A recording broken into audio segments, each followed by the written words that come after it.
is just how astonishing, how prevalent assisted suicide is and the support of it is in privileged communities. It's almost entirely white, rich people who get assisted suicide at all, and it's almost those people who are most supportive of it. And I think it comes from this broader sense of, as you've mentioned a couple of times now, of a sort of illusion of autonomy and control.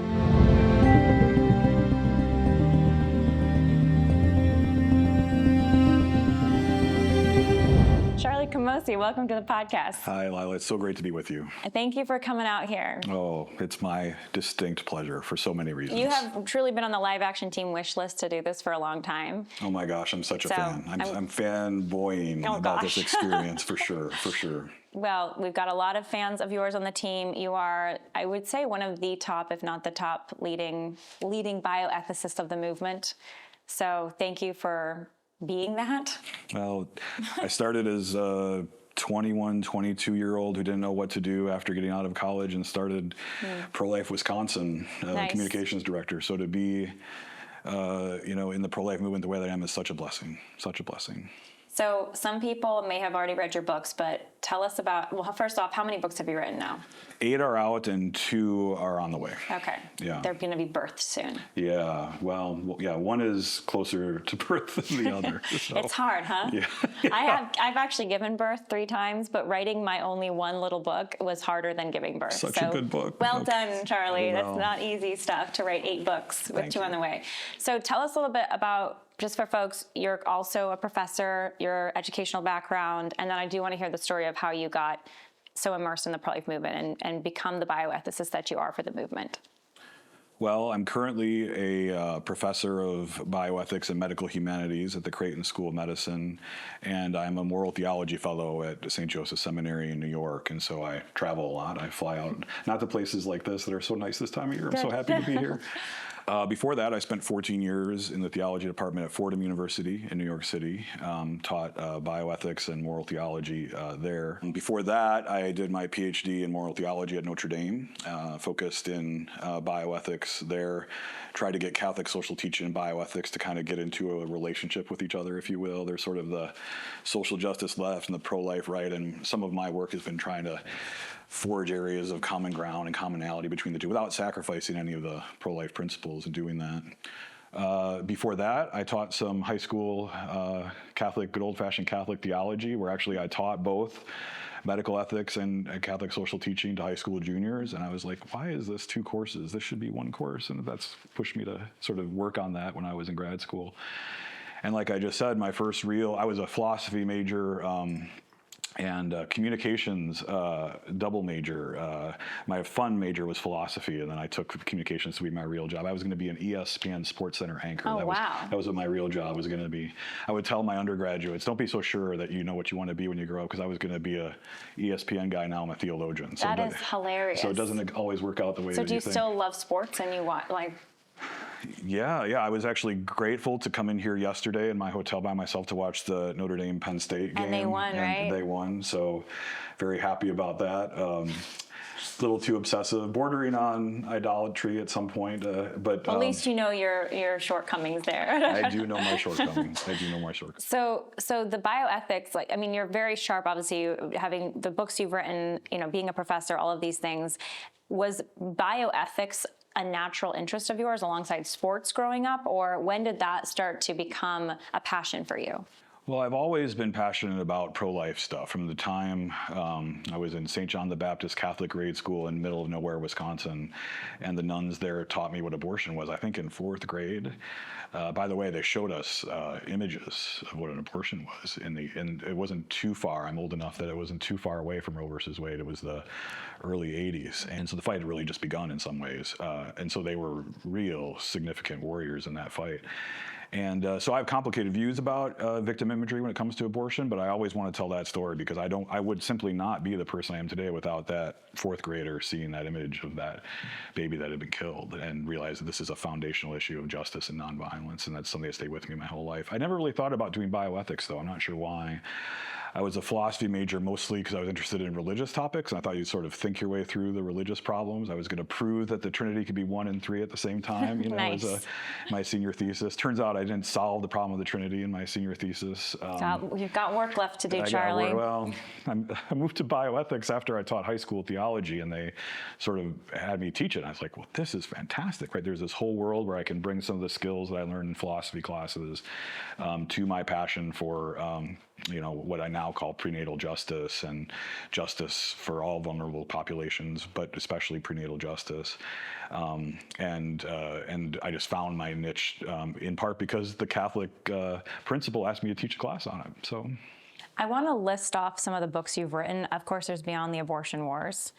And can you list off some of and that's a big favorite on our team, because it's that project you were describing of making abortion this human rights issue, not just it doesn't just belong, it shouldn't belong to some special political camp on the right. That's right. But that this is a universally true issue. I mean, the fact that kids are being killed by abortion, everyone should be concerned about, and it can fit within other political ideologies. It's not like you have to be, if you're pro-life, therefore you have to be Republican, therefore you have to be what? Anybody from any background can be pro-life.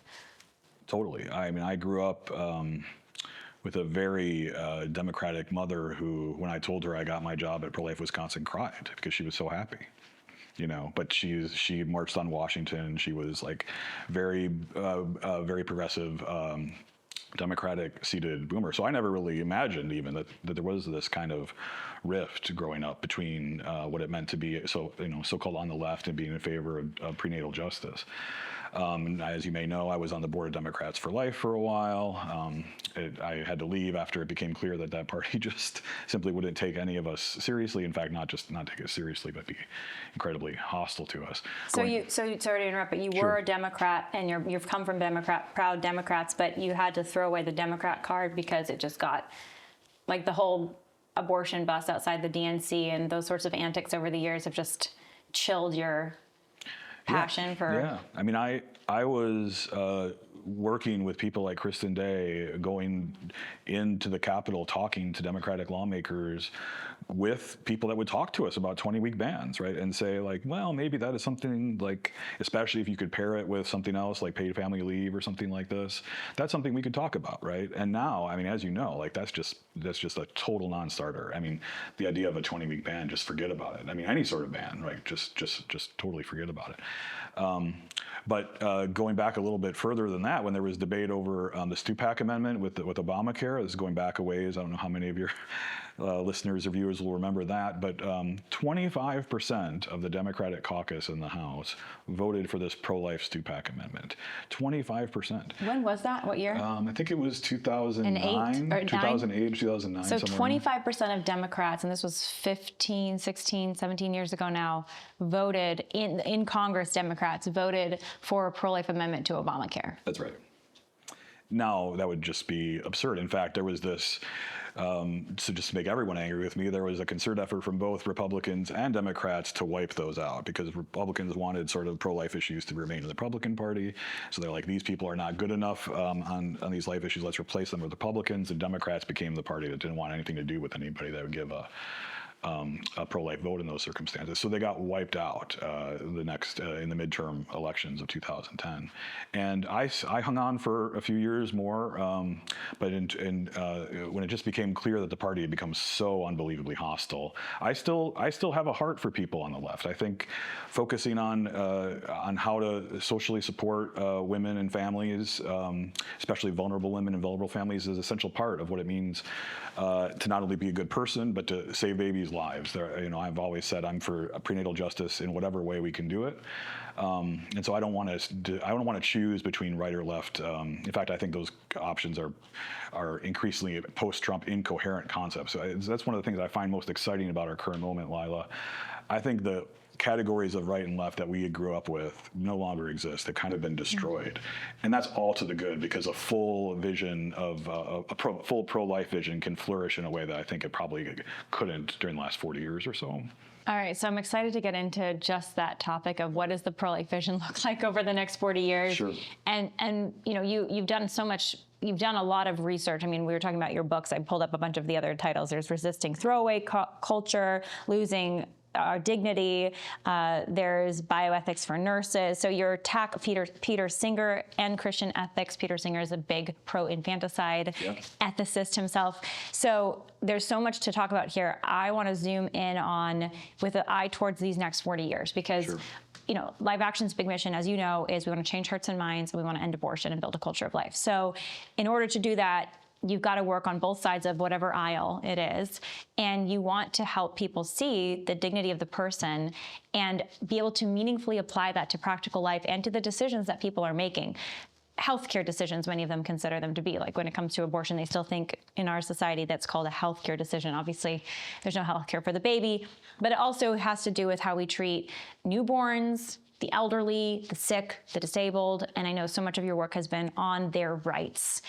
So let's start, like, I guess this is a very broad, big picture question, but what are you most concerned about right now with some trends that are further endangering the weakest of the weak in the West, especially in America?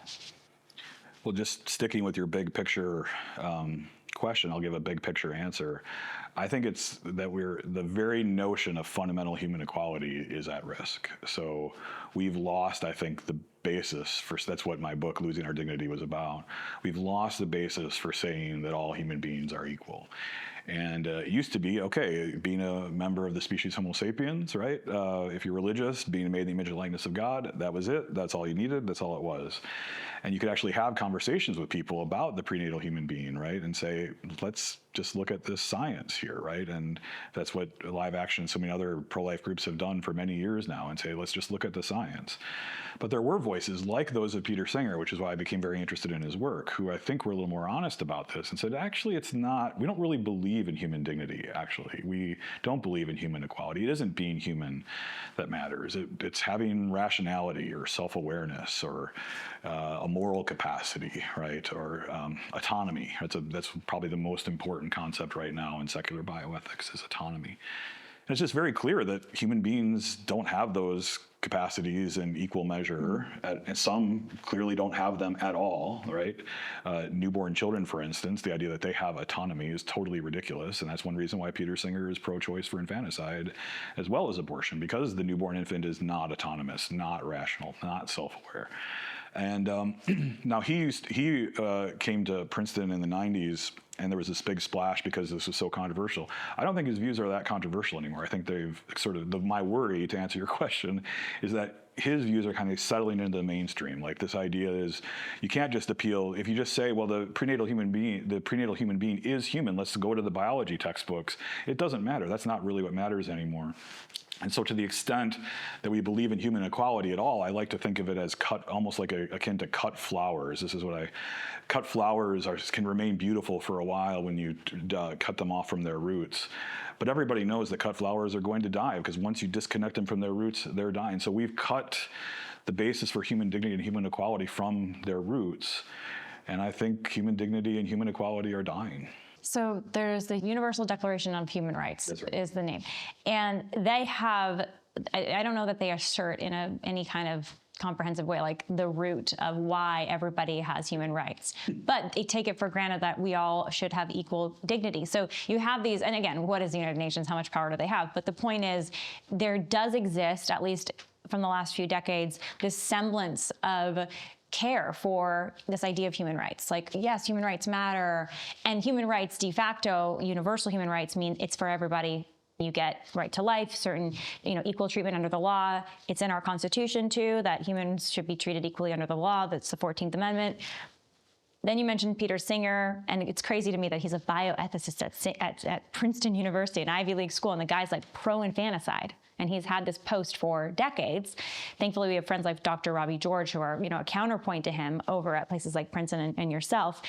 what do you see happening right now with regard to the treatment? Let's talk about newborn infants, because the pro-life movement has always said, you don't respect life in the womb, you won't respect life out of the womb. And chillingly, we're seeing that happen now. So what are you seeing? What are you hearing about? You get a lot of inquiries, you get a lot of mail, and you research this about the way the American medical system is treating newborn infants who are sick, who have a disability, et cetera. Well, I want to preface what I'm about to say by saying that this was the topic of my dissertation. So my dissertation was an attempt to try to think about neonatal ethics, to how we treat newborns in the neonatal intensive care unit. And as research for that, I not only rounded with NICU teams in the United States, I did some international work. I rounded with NICU teams in Europe, including the Netherlands, which has something so disturbing. Neonatal infanticide is legal in the Netherlands. Totally legal? Totally legal. Any neonate, any newborn baby? Well, there's a protocol. It's something called the Groningen Protocol, which is named after the city in which it was first developed. And I went to Groningen and I talked with some of the people who came up with the protocol as part of my time there. And it's totally real. It's totally something that, I mean, that's where I started thinking about the main concern I just articulated, Lila. I saw what happened in a place like the Netherlands where human dignity was sort of out the window. And they had physician-assisted suicide there for a long time, but then they developed the Groningen Protocol specifically for newborn infants. And what's so interesting is it almost always correlated with some sort of disability. So they wanted to kill babies, literally newborn babies, mostly because of some kind of disability. In fact, spina bifida was probably the #1 reason the Groningen Protocol was developed. So they'd kill babies after birth that had spina bifida.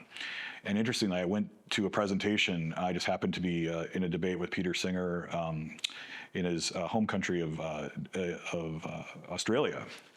And he's a very generous person, actually, despite his views. He wanted to debate with people who thought differently. He's sort of an old school liberal that way. I have a deep respect for that, actually. But he was there. And I talked with him about, we actually went on a hike and talked about, his development of the Groningen Protocol. He developed it. Yeah, well, no, Peter Singer didn't develop it, but the people who came up with the Groningen Protocol were there. And he explained in his presentation and on the hike that we used to have worries that the Groningen Protocol was going to sort of expand, and we'd have more killing of babies. What they ended up was less killing of babies, but interestingly, just sort of the connection between abortion and infanticide and disability is the reason why babies with spina bifida were killed less often over the years, he said, was not because people stopped believing the Groningen Protocol. They just discovered spina bifida earlier, so they killed the babies in utero first because they had spina bifida. Now, again, if you think about our right-left dynamics, and you think, at least the old way of thinking about this, where are the disability rights people? Where are the people saying, what are you talking about? There are people walking around with spina bifida today. What are we saying about their lives if we create a whole protocol to kill them after birth and of course, before birth? But this is something that has expanded way beyond, I think this was, 2008, 2007 when I had done this. I just saw a story last year about a couple who went to get a routine check, and they found out that their son or daughter had spina bifida in utero. And as you know, in these contexts, it's very hard to go through with the pregnancy because so many people are basically telling you, are you sure you don't want to kill your kid? Are you sure you don't want to kill your kid? Sign these 15 papers that say you don't want to kill your kid. After you sign them, are you sure you want to talk to this person, that person? And finally, this family put it all together and said, no, we don't want to kill our kid. We don't want to kill our kid. And then the OBGYN said, that's okay. We could just choose not to treat the baby after birth anyway, if you change your mind. Where was this couple? This was in New Zealand.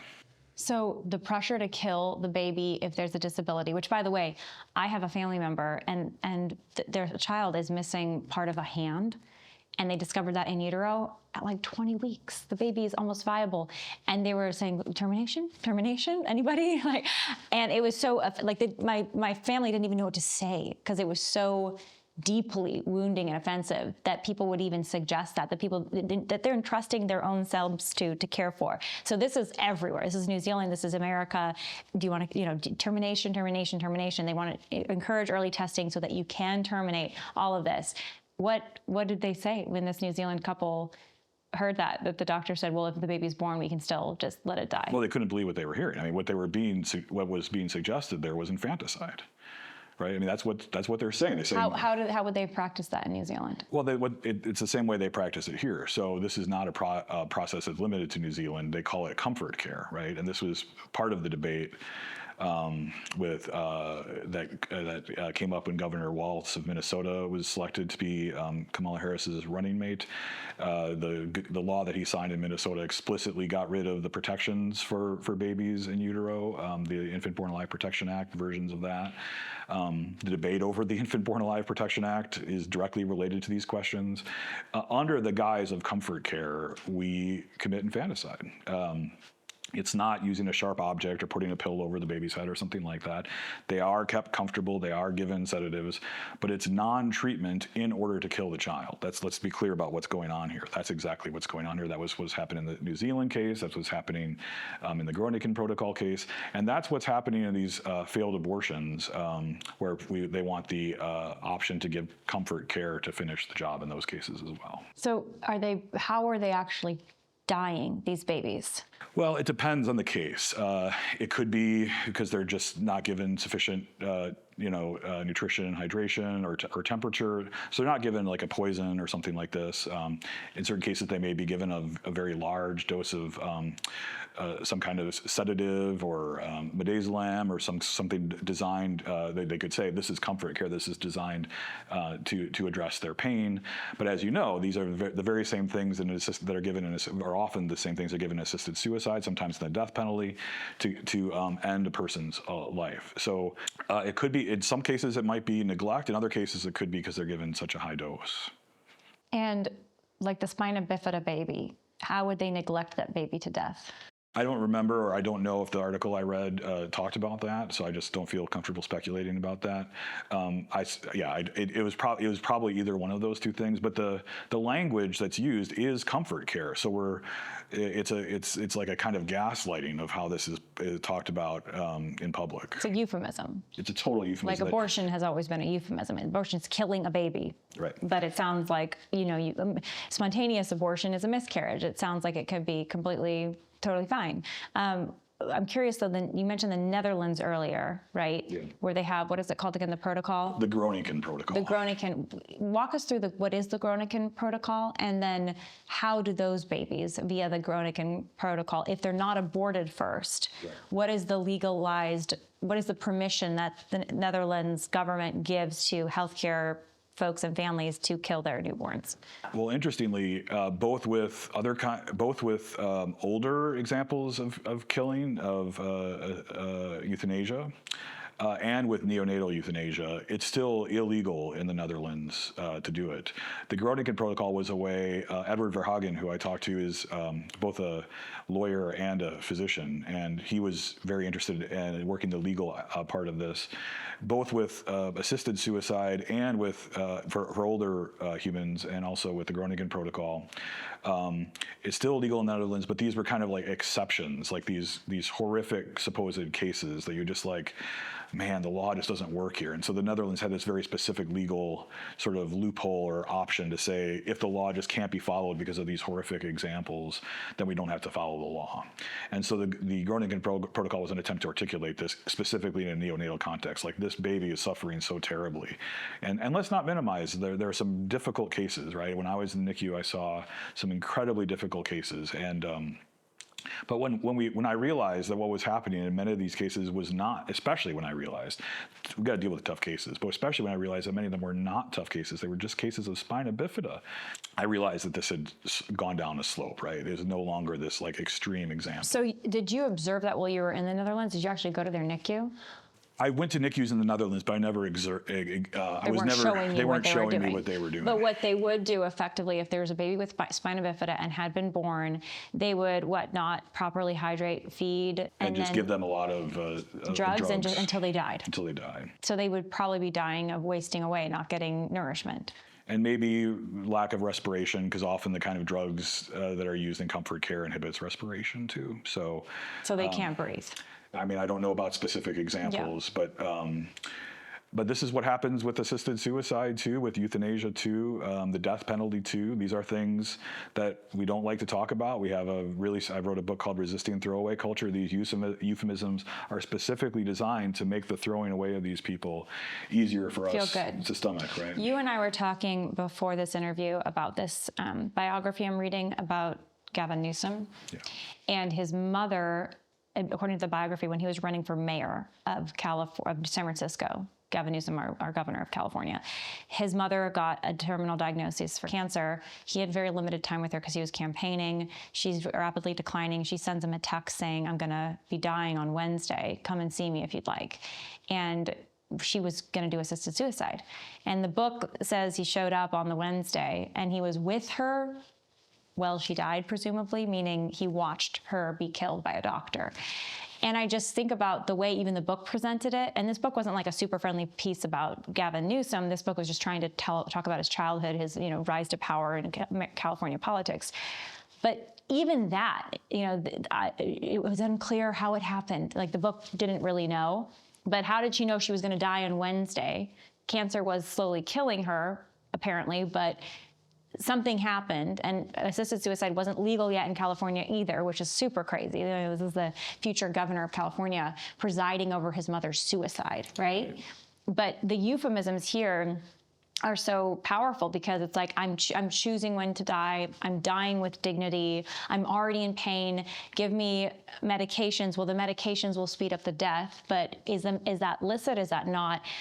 I guess I want to go to that next because some medications that can speed up death are licit, according to, I think, even a pro-life ethic, because we want to provide comfort to those that are dying. The cancer patient. I remember another just anecdote here. A friend of our family was dying. I forget her particular disease, but severely ill on her deathbed.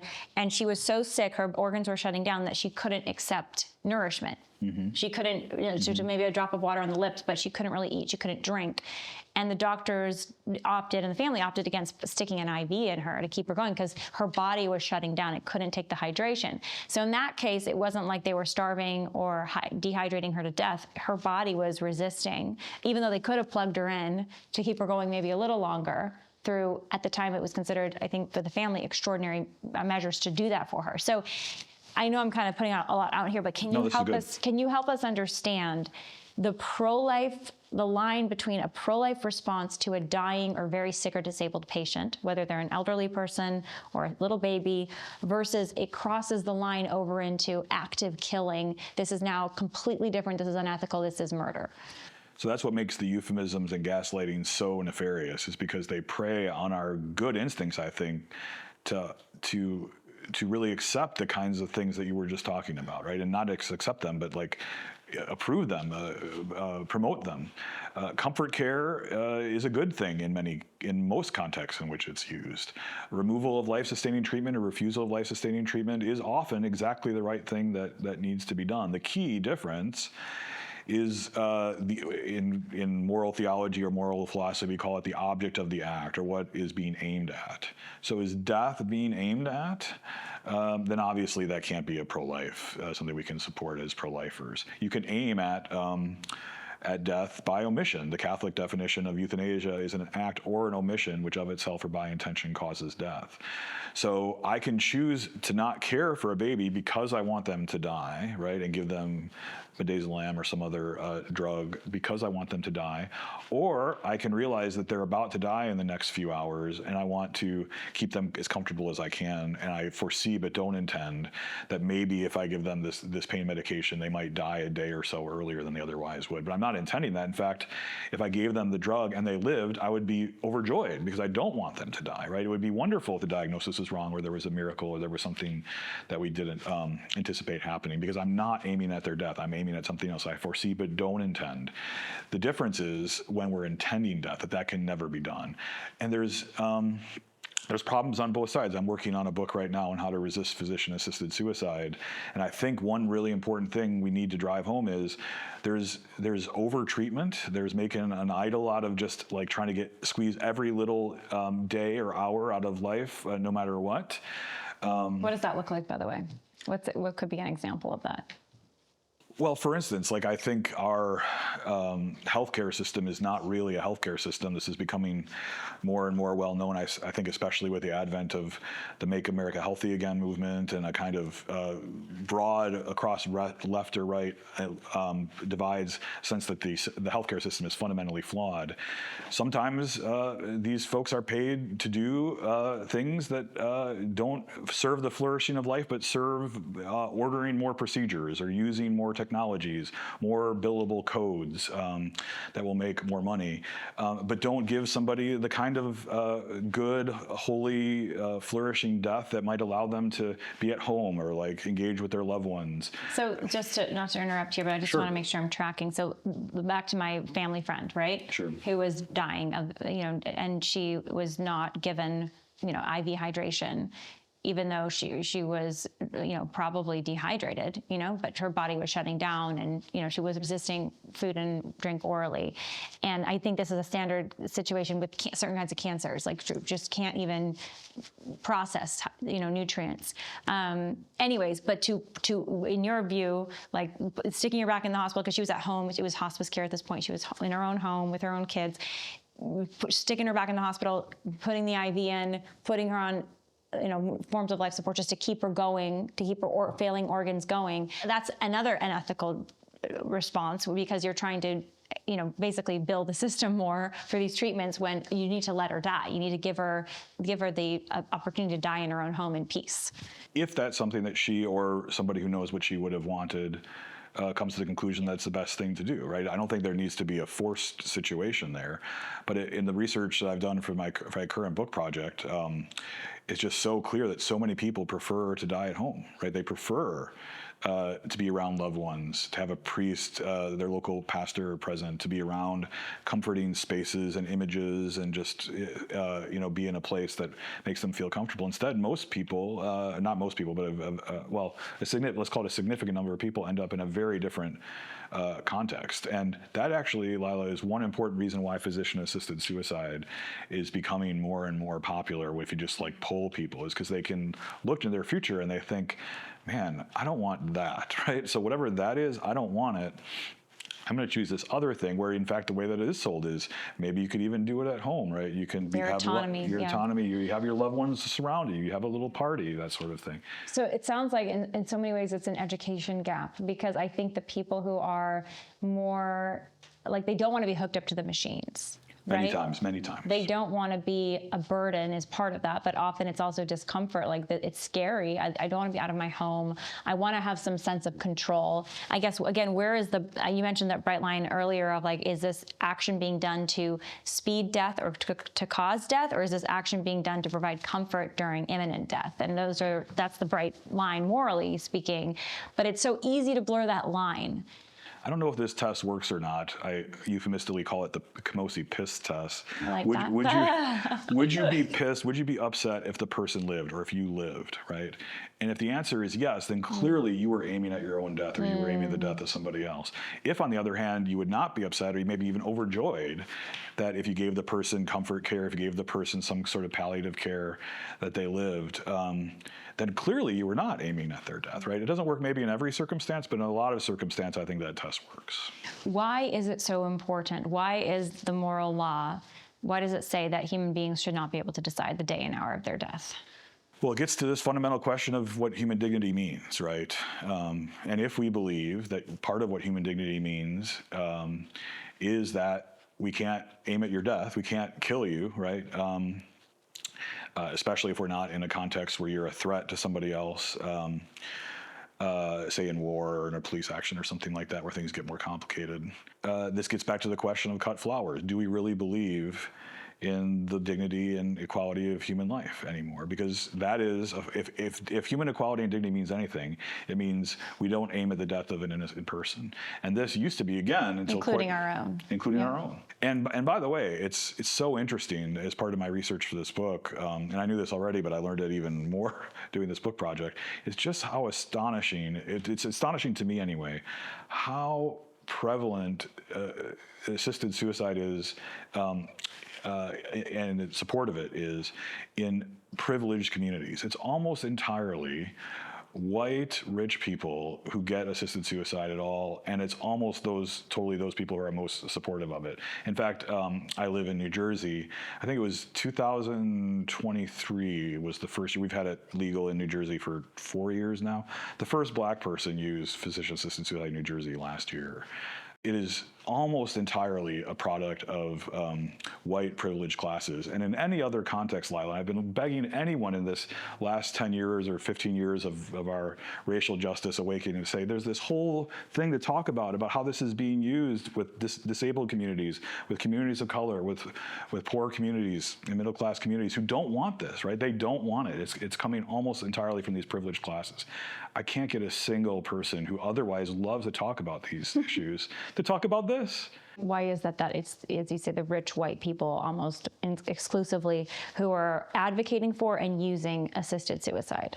I can't peer into the soul of every individual, obviously, but if you just kind of do the math on it, I think it comes from this broader sense of, as you've mentioned a couple of times now, of a sort of illusion of autonomy and control.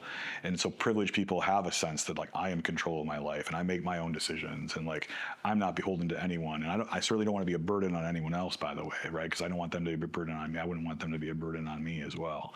And so, I think we need to do studies on this. We need to be careful about making broad generalizations, but I think we can sort of at least have that as a hypothesis, right? Why would these privileged communities be so interested in this while the more vulnerable ones? It's so interesting if you ask, especially black and brown populations about this, they will say, we don't trust the medical system, right? We think it's really bad for us, and we've had really bad things happen to our communities that come from the medical system over the centuries in this country, and we in fact, hospice is generally not supported by these communities. They think it's dangerous. They think they speak from experience in terms of how it's interacted with their communities. Whereas you talk to the average, at least anecdotally, maybe you have a different experience. Anecdotally, when I talk to the average sort of white privileged person in my own circles, they love hospice. They can't get enough hospice. Hospice is the best thing ever. And maybe in certain cases they've had good experiences with it. But again, it's these vulnerable populations, and we haven't even talked about the disabled populations yet, who are just furious with these states that have, including California, obviously, which have legalized physician-assisted suicide, because it's telling them that their lives have less value. Tell me more about that, because I have seen some advocates for people with disabilities also be very pro-abortion. Yeah. And I'm thinking about this one, she's kind of a social media influencer podcast type, but she did a documentary on disability rights, but she's hardcore pro-abort. And her name's Liz Plank. There's others that I've seen out there, and there's certainly some in academia even, who seem very much strangely pro people with disabilities, but then adamantly hold on to, but it's okay to kill them before birth. And I even think about, like, the March of the Dimes, for that baby, that new, the tiny NICU baby, that little tiny baby, but they're technically, I think, like, officially they're pro-choice. They say choice, but they're pro-abortion, which just, how does it hold? How does this work? It's a monster And it's all question. dependent, and this is the other thing, like you mentioned autonomy. It's all dependent. It's not always dependent on the person's decision, because that baby with disability is not deciding to be aborted. The baby with disability who's born, in the Netherlands with spina bifida, and they just turn up the volume on the comfort care, flooding their system with, whatever drugs it is, and then they just don't feed or nurture them, and they die. That baby didn't decide that. Of course not. And also the person with dementia, who is really suffering, and then they're given, assisted suicide, they're killed. They didn't decide that either, even if maybe 10 years prior they said, I'd never want to be demented. I'd never want to have dementia. How do you know at that time they want to die? So they claim it's all about choice, But it's actually not choice for the person who's sick necessarily. It's the choice of whoever's the strongest person in the room, and they get to decide in the end. Right? I mean, That's right. Well, I think. And if you happen to be the strongest person, you can choose death for yourself. That is technically true. But then you're also, the stronger people are choosing death for weaker people all the time. And again, it's the most privileged populations that are making themselves available, and the others tend to see it as coercion, or the right to die becomes a duty to die. In many cases, we see that in Canada time and time again.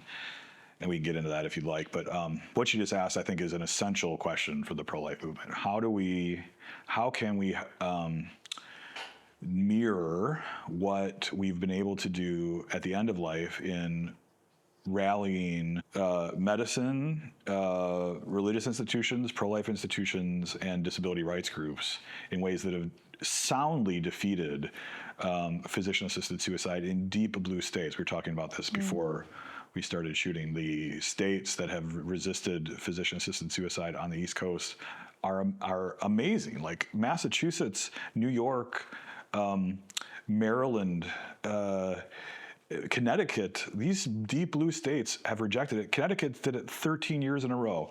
Compassion Choices, formerly Hemlock Society, has tons of money. They have tons of organization, tons of boots on the ground, and smack down again and again, year after year. Let's go. This is so great. And let's be honest, it's the disability rights groups who make all the difference. And I mean, it's good to have the doctors and the American Medical Association still is formally opposed to it, and the pro-life groups and the religious groups do lots of work, obviously. But it's really in these deep blue states, to the extent that blue and red even matters anymore for our earlier discussion, they're listening to these disability people wheeling up in wheelchairs saying, "You're telling me that people like me are going to be like in Canada are being pushed to do this," and they're not wrong. What you just asked about at the beginning of life is my experience too, and the experience of so many other pro-lifers. And I don't have good answers, but I think it has a lot to do with our current politics, right? I think people are using this phrase coded, right? I think abortion is so coded conservative that, or at least coded in a way that these disability rights groups think whatever they are, they're not me. I'm not like them. Whereas the end of life issues aren't really coded that way yet, or at least not quite the same way as abortion is. And this is one reason I think the pro-life movement needs to do work as hard as we can to not let ourselves be coded certain ways, to push back at this and say, we welcome the March of Dimes. We welcome disability rights groups. In fact, we want to dialogue with you. We want to understand what your questions are about our movement, because as you just said, like, how can you not be resisting abortion and infanticide of people with spina bifida? How can you not be resisting Lila, is it too extreme to call it? What should we call what's happening, what has happened to people with Down syndrome, right? It's a massacre. It's a massacre. It's like a targeted Nazi-style, like, eugenic catastrophe. And why can't we get disability rights groups to come with us on this, other than the sense of somehow what pro-lifers are doing are coded in a certain way that I can't see myself as allied with them or something like that. What's so astonishing to me is we're living in a time when is it over 60% of for the numbers we know, it's over 60% of couples that get a prenatal diagnosis for Down syndrome end up aborting. I don't know what the exact, it depends on the study you look at. I've seen between 60 and 90%. Okay, up to 90%. But at the same time, alive and well, seemingly in many states, is the disability rights movement. Disability visibility in like commercial campaigns, having the handicap parking spot. They're in most every parking spot, parking lots in most of America, I would venture, handicap accessible bathrooms. Like, there seems to have been meaningful work and ground that has been achieved. And I'm so grateful for that. And yet we are, in those quiet rooms of doctors' offices, those like quiet conversations that determine, the death penalty for these babies is being done. But then the parents who choose to have the baby, yes, we're here to support you, later after they make it out alive. It just seems like, how long can we hold that tension? But even that is slightly changing, Lila. What I've observed anecdotally is parents who have children with Down syndrome often now don't. I mean, maybe from the formal groups they could get the help they need, but sort of culturally now there's been a kind of push to look down at them or say, are they doing okay? I don't know if any of your listeners are fans of Shane Gillis. I'm kind of fans of Shane Gillis. He's a comedian who has this line about Down syndrome in his family, and he in fact tells that story of people who hear that he has a relative with Down syndrome and they go, are they okay? Are they okay? And he has this really funny bit about they're doing better than me. They're doing better than you. They're like the happiest people that I know. And that's not just a comedy routine. That's borne out by the facts. People with Down syndrome rate themselves happier on a 10-point scale than people without Down syndrome. In fact, I could just tell you a quick story about my experience with this that really drove it home for me. I was giving a talk in Connecticut after the 2016 election, and I was bringing up this issue of the mass killing of people with Down syndrome. And after the panel, this older gentleman in his 70s came up to me, and he had his son with him in his 30s who clearly had Down syndrome. He was explaining to me that his wife had died recently, and his son is the love of his life and has all he has in the world. And we're going back and forth a little bit about the politics of trying to get something passed to protect this. In the middle of it, this 30-year-old guy just grabs me and hugs me as hard as I've ever been hugged in my whole life.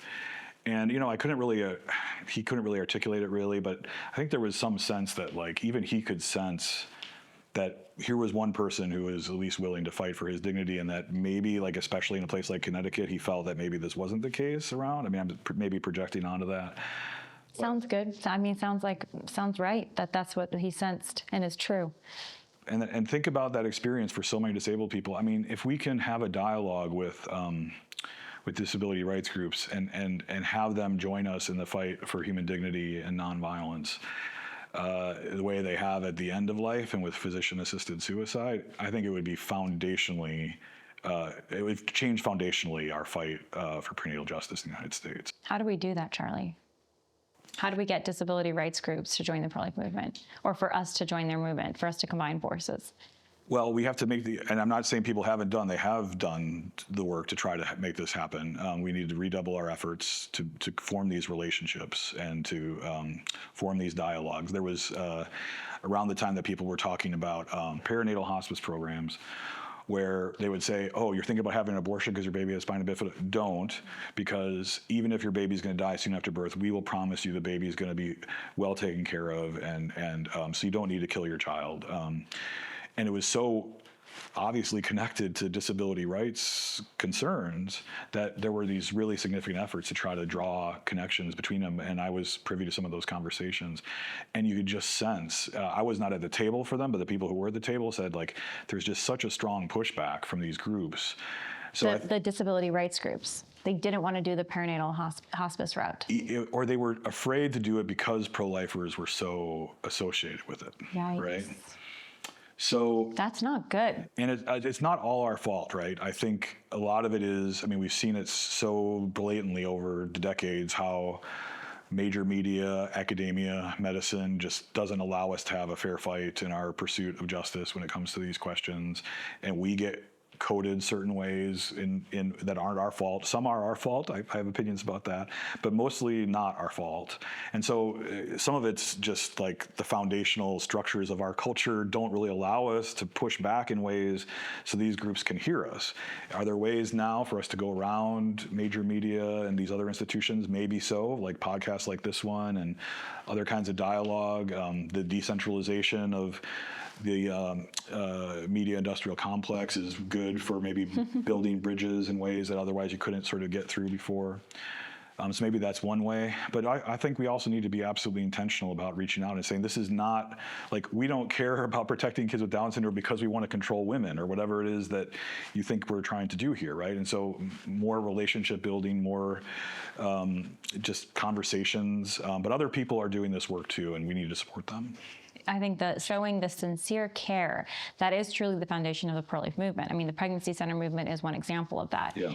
thousands of pregnancy centers, no taxpayer dollars. There's nothing in it for them. They're giving away free stuff, providing free housing, providing free material resources to women in need, no strings attached. Like, here you go. I just want to help you. And most people don't even know that that network of centers exists. Right. They don't even know that there's one in their town, that if they're considering abortion, they can't make rent, they can't make ends meet. If they literally showed up and said, I can't make rent, I can't make ends meet, I'm considering abortion because I'm so stressed, there will be a group of people who will literally solve your problems for you. That's right. Not just until that baby is born, but as a young parent, parenting a young child, they want to accompany you. There's thousands of these people across the country. That's their entire life's work and mission. But I think a lot of people just don't know about that. They don't. And it's tough when you have a whole disinformation media complex that is designed specifically to reduce those communities to disinformation promoters themselves, right, and sue them. And as I think is happening here, as happened here in California. If I can just suggest, this came to me as we were thinking, one possible opportunity to do this, I think, and I hope this isn't me just sort of wish casting and trying to manifest itself into existence. But, go for it, Charlie, manifest it. I think the next big, and we discussed this, and I think virtually in our last discussion, I think the next big fight for us is going to be the fight over dementia. And already we treat this disabled population terribly. In the next 20 years, the population with dementia is going to double. In the next 30 years, it's going to triple. What are we going to do then? Almost certainly, if you just read the tea leaves, we're going to start killing these folks. We're going to say it's their choice, but we're going to socially expect them to die. And it's going to be very closely connected to a number of things we just talked about. Dementia is growing that rapidly. Yeah. And that's more than, say, a decade or two ago. The rate of dementia has increased rapidly. Dramatically. And many of these people, I'm going to guess, they don't have kids of their own, too. That's part of it, right? Oh. A lot of people aren't having kids anymore. So they're going to have dementia at age 60, 70, 80, and no one really cares for them anyways, and they're now institutionalized, and yeah, the government's going to say you're a burden. Or you can live in this room by yourself with a robot or with the internet or whatever will be the case at that time. Like solitary confinement, like kill life me now, imprisonment. right? Yeah. Literally kill me now rather than do something like that. And so we have a huge problem here that it's not clear how we're going to solve, except through this, and that's, of course, not solving it. But here's a moment that I think the pro-life movement and others associated with this could really, again, work with because it has not been coded left or right, conservative or liberal, traditional or progressive. If we could work with our disability rights group friends on this issue and then draw this connection, say, okay, we are all hands on deck for this. We're going to work together on this. We're going to provide people with dementia the kinds of resources they need, including staying at home, being given the comfort care when appropriate, building serious relationships that respect their dignity, not just pushing them off to the side via throwaway culture. Again, I hope I'm not just sort of naive or trying to manifest this, but it just seems like a perfect opportunity to show the disability rights community, hey, we are not about controlling women. We're not about making a single issue the only thing. We're about human dignity. We're about vulnerable populations. We're about nonviolence. And by the way, there are these other horrific examples, right? Even worse than this, which would be horrific, right? Worse than this. And could that give us the kind of goodwill, the kind of relationships that could lead to a fundamental shift on how we think about beginning of life issues? I don't know. Again, I hope it's not me being naive, but that's at least where I hope we can go. I've got one more big question, and this is all incredibly important, what you're raising, because I think, why don't we do more of that as a movement? So it's giving me food for thought. But messaging, how we explain this to the public, I think is part of the battle too. Like how we explain it to ourselves, how we talk about it. And you mentioned earlier really powerfully this, how the euphemisms are used to justify this comfort care, things to that should raise a red flag for any parent if they have a baby with disability that is born, if they say we're going to give them comfort care, like, what do you mean? Are you extending, bringing their death, or are you giving them the proper care that they deserve? But I remember I was on this Dr. Phil show, and there had it all centered around this woman named Nancy who had a baby with a terminal illness. I think anencephaly, was going to die. They said, carry to bury. you're forcing Nancy to carry the baby to term to then bury the baby. So abortion is, of course, the compassionate thing. And I know you were on Tucker Carlson recently, and you did a phenomenal job talking about just the way we're doing infanticide, even here in the United States, secretly, covertly. And in the comment section on your Tucker interview, there were, I mean, I don't know, maybe thousands of comments, certainly, but certainly hundreds of stories of parents who felt like they were pressured, or they had experiences where they didn't know that their baby was actually getting the care the baby deserved because it's like the hospital wanted that baby to die. That's right. So what do you recommend in terms of how we talk about this? And what tools would you give people listening to close us out here in even the language that they're using to defend their own kids and their friends' kids, but then also to persuade people that this isn't carry to bury, but this is actually nurture a life for as long as we're blessed with that life? Big question to close us out with. I mean, I've spent a lot of time thinking about this, as you have, and Live Action does a great job. Obviously, you've built an incredible group of people who've reached out to an even larger group, obviously. So you know what you're doing in this regard. Very much. And in my own little way, I've thought about this, especially trying to reach out to people who are skeptical. And I guess what I would say fundamentally, Lila, is the coding that gets done for the pro-life movement is it's not really, my experience anyway, is as somebody who loves to make arguments and sort of studied how to make arguments, is so strong that the arguments and evidence for them often really don't matter. And sometimes that's because they've had personal experiences. We were talking about this earlier related to abortion, but sometimes it's political, it's ideological. It's a sense that like those people over there are evil or bad or not like me, or I define myself.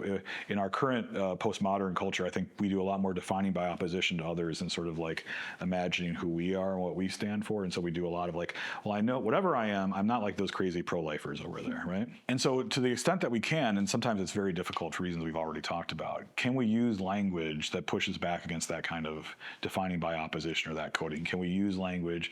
I like the language of prenatal justice, for instance, because because it connects directly to other struggles for fundamental justice, which many people who despise the pro-life movement really otherwise support, right? Racial justice, economic justice, gender justice.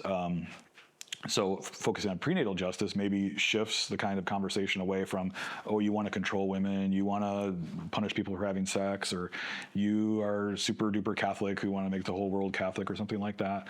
It's about justice for vulnerable populations, right? Nonviolence, another thing to really focus on. I love this idea of the throwaway culture so much that I wrote a whole book about it, right? Talking about how people are discarded and thrown away. I think culture of death, though it's true, sometimes codes a certain way, like, oh, as soon as you use that coded sort of language, you can sort of say, oh, we know who those people are over there. Or if you say throwaway culture, maybe that invites people to kind of have a different kind of conversation again. So each person maybe listening will have different examples of this, but fundamentally for us then maybe the last thing I'll say about this is maybe we need to challenge ourselves too, and I'm guilty of this sometimes as well, especially when I spend too much time on Twitter X. You know, I see and think, oh, I know what those people are all about, right? They're doing this other thing over there, and you know, if I can get in a zinger, maybe I'll try to get in a zinger. But that's the wrong way to go about it, whether I'm doing it or anybody else is doing it. The right way to do it is to say, like, how can I reach out to that person in a way that offers the critique, but does it in a way that doesn't define myself by opposition to them, but instead invites them in a way to kind of engage. It's very powerful. People should definitely read Throwaway Culture. That's the title, Throwaway Culture? Resisting Throwaway Culture. Excuse me, Resisting Throwaway Culture. I want people to resist throwaway culture. You want people to resist, yes, of course. Charlie, this is awesome. Your work is so important. Where can people find you and your work? Well, they can go to charlescamosy.com if they want to go to my website. My books are there, my stuff is there. And then at C Camosy on Twitter X too, CCAMOSY. He's doing inclusive messaging on X, right? I'm trying, Lila. I am trying my best. I think you do a really good job. Sometimes I do a good job. I've been posting about Notre Dame football most recently, so. That's very divisive. It is divisive. I love my Penn State friends, though. Thank you. Keep it up. Thank you, truly, Lila. It's a gift to the movement, and I think your work is on the cutting edge, and I think it's saving lives, and it will save many more. You are doing it too, and I'm proud to be a partner with you in that.